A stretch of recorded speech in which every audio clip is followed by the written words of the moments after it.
এই চাকরি চলে গেলে যে আমি কি মানে এই চেয়ারটাকে আঁকড়ে ধরে রাখার কোনো ইচ্ছাও নাই, কারণ আমি আমার যোগ্যতা নিয়ে খুবই কনফিডেন্ট।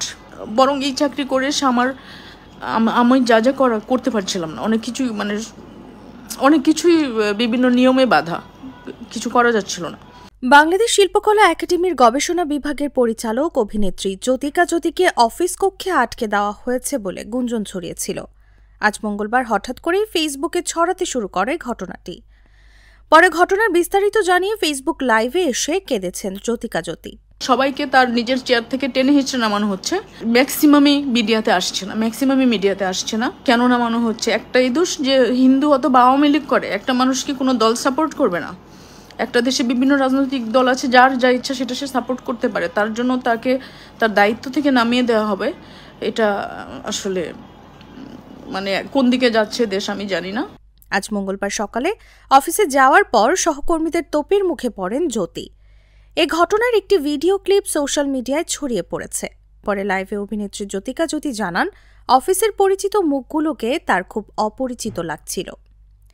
লাইভে জ্যোতি বলেন, চলমান পরিস্থিতির কথা বিবেচনা করে আমাকে অফিসে যেতে বারণ করা হয়েছিল, তাই আমি বাসাতেই ছিলাম। এক পর্যায়ে ভাবলাম, আমার যেহেতু চাকরি আছে আমি কেন যাব না, যদিও সচিব স্যারের পরামর্শ ছিল না যাওয়ার। তবে আমি আজ অফিসে গিয়েছিলাম। প্রথমে বিষয়টি বুঝতে পারিনি। বাইরে কয়েকজন সহকর্মীকে উত্তেজিত অবস্থায় দেখেছি। আমাদের আরেকজন পরিচালক আছেন, তারা আমাকে ব্যাপারটা বলেছেন। আমাদের মহাপরিচালক মিটিংয়ে ছিলেন, তার সঙ্গে দেখা করার সিদ্ধান্ত নিতাম আমি। দেখা করতে গেলে তিনি পরিস্থিতি দেখিয়ে বলেন, এই অবস্থায় কেন আসছেন আপনারা? এগুলো আমাকে সামলাতে দেন, তারপর যে সিদ্ধান্ত হয় হবে, আপনারা চলে যান। 2 মাস ধরে যা চলছে এবং এখন যা হচ্ছে এবং এখন ব্যক্তিগতভাবে যা হলো আমার সাথে, এই চাপ আমি কি করে সামলাবো আমি জানি না।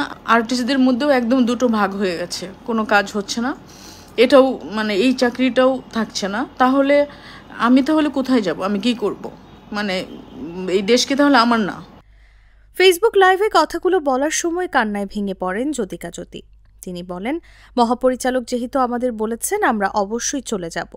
আমি আমার রুমে গিয়ে নিজের ব্যক্তিগত জিনিস ব্যাগে ভরি, তারপর লবিতে গিয়ে বাইরের লোকজনের সঙ্গে কথা বলতে চাই, কিন্তু তারা কথা বলতে চান না। ওই মুখগুলো আগে পরিচিত ছিল, সেই মুখগুলো আজ খুব অপরিচিত লাগছিল। যতই মুখে বলুক হিন্দুরা এই দেশে প্রোটেক্টেড, হিন্দুদের কিছু করা হবে না, তাদেরকে গার্ড দিয়ে রাখা হবে, তো এমনই গার্ড দিয়ে রাখা হচ্ছে যে তাদের প্রত্যেকটা পদ থেকে টেনে হিঁচড়ে নামানো হচ্ছে। গত বছরের মার্চ মাসে চুক্তিভিত্তিক নিয়োগে বাংলাদেশ শিল্পকলা একাডেমির পরিচালক পদে যোগ দিয়েছিলেন অভিনেত্রী জ্যোতিকা জ্যোতি। ছাত্র জনতার গণ অভ্যুত্থানের পর আজ নিজ কর্মস্থলে গেলে সহকর্মীদের তোপের মুখে পড়েন এই অভিনেত্রী, জানিয়েছেন শিল্পকলার একটি সূত্র। এক পর্যায়ে শিল্পকলা একাডেমি ছাড়তে বাধ্য হন তিনি। আওয়ামী লীগের সুবিধা নিয়ে এই পদটাতে আসিনি, যদিও যেহেতু আওয়ামী লীগের আমলে আমার চাকরিটা হয়েছে, সবাই এটাই বলে যে আওয়ামী লীগের সুবিধা ভুগি আমি, যার জন্য আমার এই চাকরিটা হয়েছে। কিন্তু কিভাবে আমার চাকরিটা হয়েছে সেটা আসলে আমি জানি।